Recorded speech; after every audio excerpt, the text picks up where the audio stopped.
Hello, my friends. I'm Andrea, astrologer, and I welcome you to this update that is about Rahu in the sidereal sign of Aquarius. The transit starts on May 20th, 2025, and will last until December 7th, 2026. So roughly 2025 and the entire 2026 will be under this influence. What does Rahu mean? Rahu is the maverick, it's the innovator, it's the force that pushes us forward as a human consciousness, driving us to explore, to innovate, to tap into the unknown without previous experience of the matter. So it is about discoveries, and it is about courage and adventure, because we need all these in order to evolve. It is linked to explosive growth. So this sign and the significance of this sign will be overblown, but not necessarily on a strong foundation. Sometimes out of the blue, a rumor comes and a stock or a crypto will skyrocket. This can happen. And it is really the area of artificial intelligence that is linked with Aquarius and other domains. We will explore them shortly. And this is important in regards to the transit with of Jupiter as well, and the fact that these are in tandem, these energies.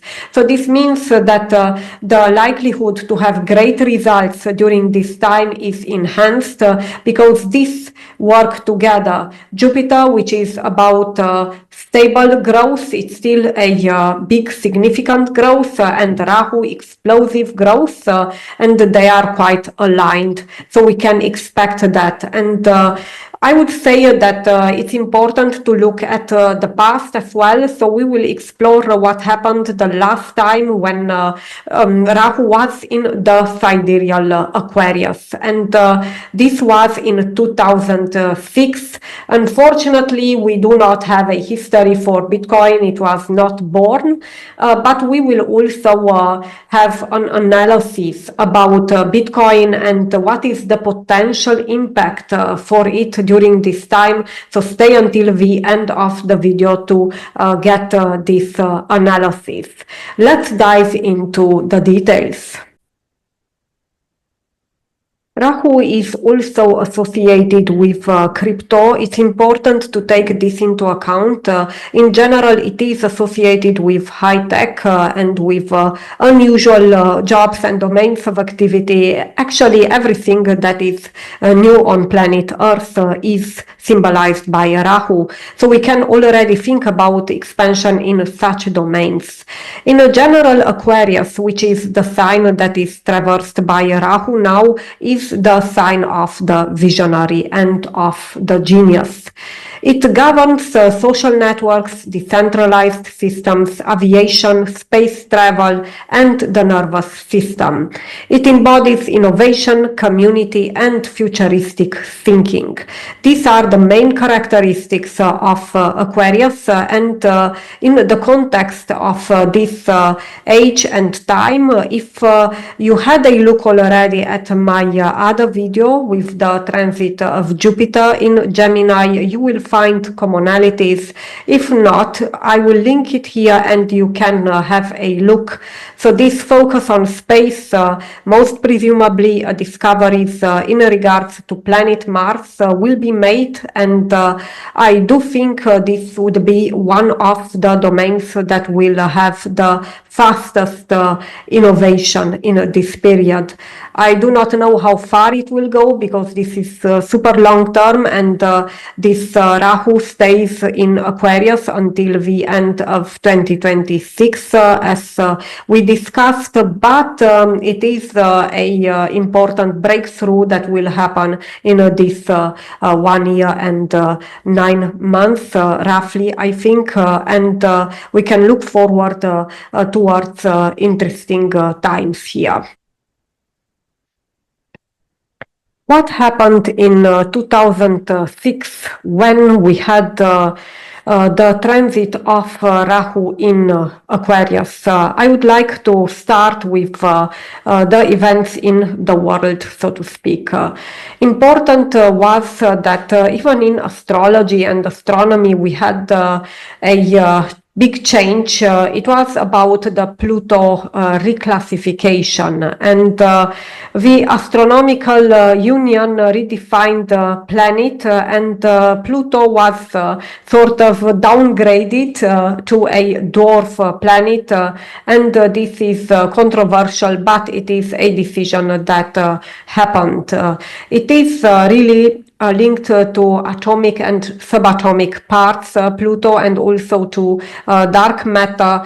So I do think it has still a very important part to play in astrology interpretation. But it is really a change with Pluto, so we can really think about changes in such regards and discoveries, for example. Exoplanet discovery happened as well. We had this as a similarity with the Jupiter transit in 2013, and it was really a discovery about a planet that is several times the mass of Earth orbiting another star.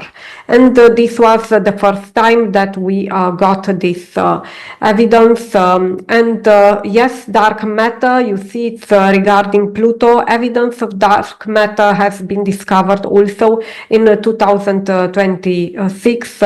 And we had also news about Mars at that time, about liquid water, and that it's flowing, and they exist. This exists already on planet Mars, which is a good sign for the possibility to have human life one day there. Another domain with big breakthroughs was biology and biotechnology. Beginning the discovery of computer simulated life.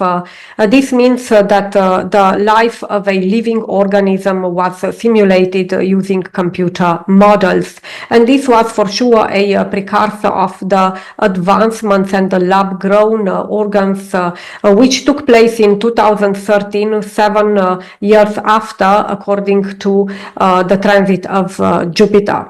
So we see that these energies are quite similar, and they go in tandem.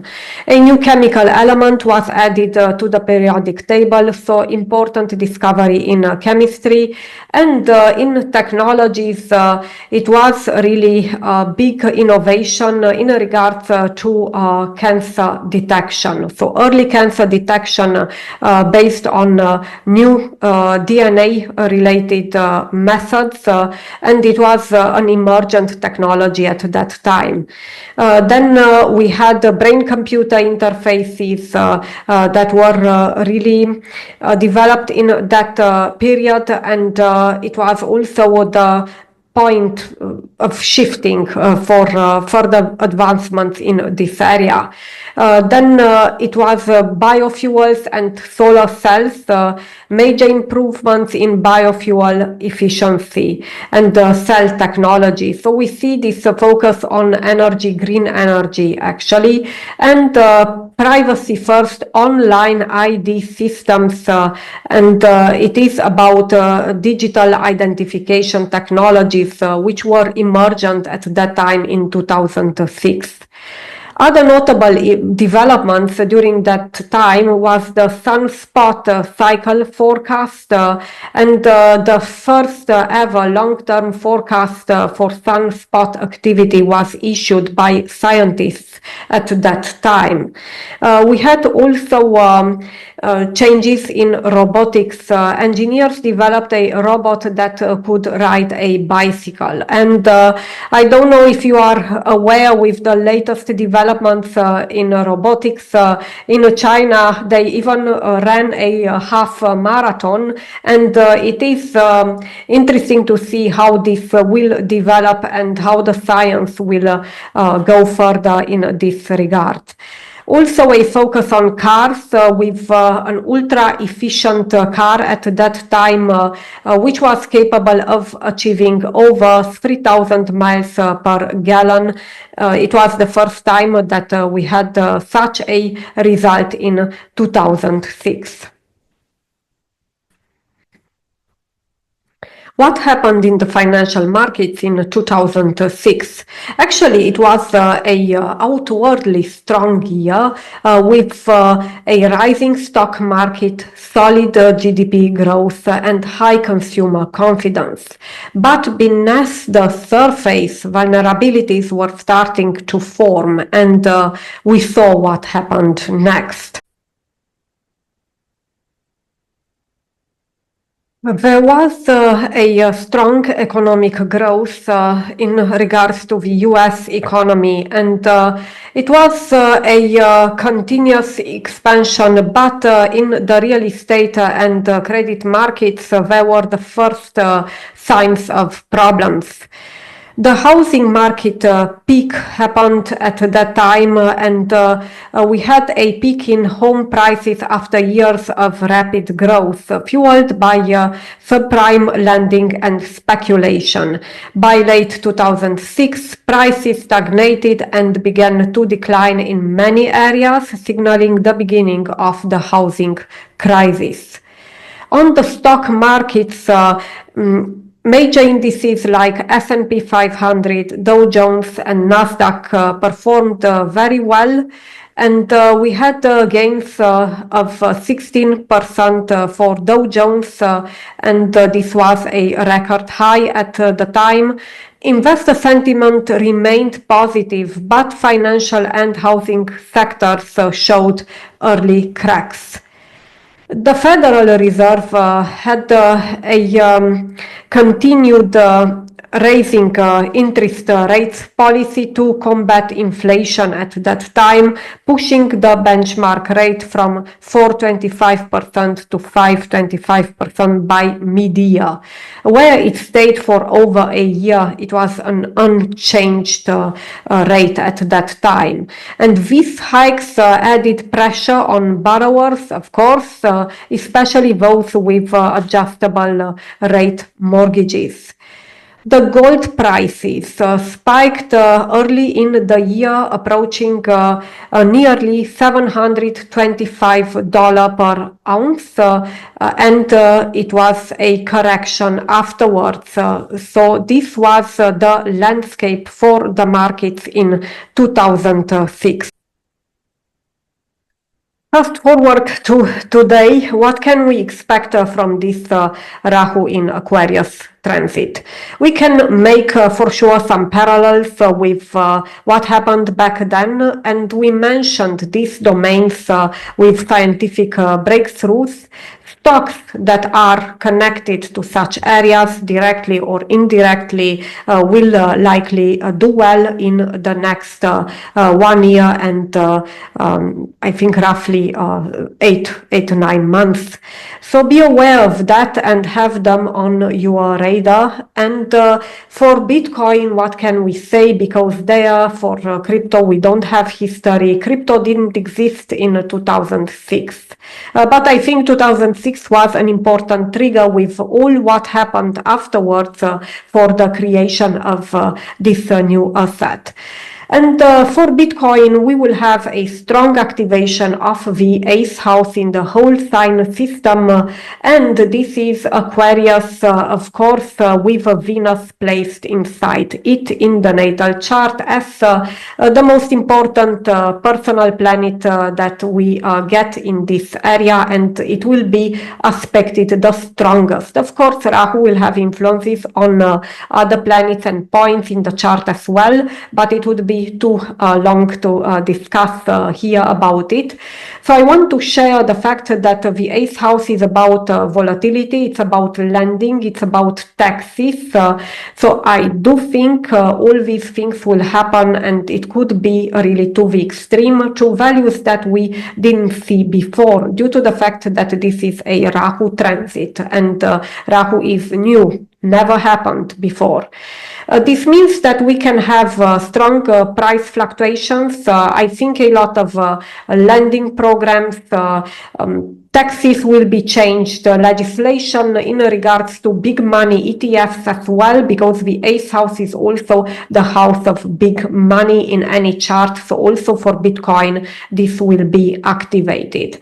I tend to believe that there would be investments that are linked to this merge between the AI technology and the blockchain technology due to the Aquarius symbolism and Rahu. Rahu is more for crypto, I would say, and Aquarius is linked to both, but to artificial intelligence first and foremost. And this is an interesting time, I would say, that we need to really watch closely and to be very speedy about it, to expect things happening with great speed, because Rahu has this airy energy. It is also ruling Aquarius. It's at home. It's very strong here, so to speak, and it is an influence that will be maybe one of the most important, if not the most important, of 2025 and 2026. Thank you so much for your attention, for liking and subscribing. It helps the channel. I appreciate it. And until next time, be joyful. See you.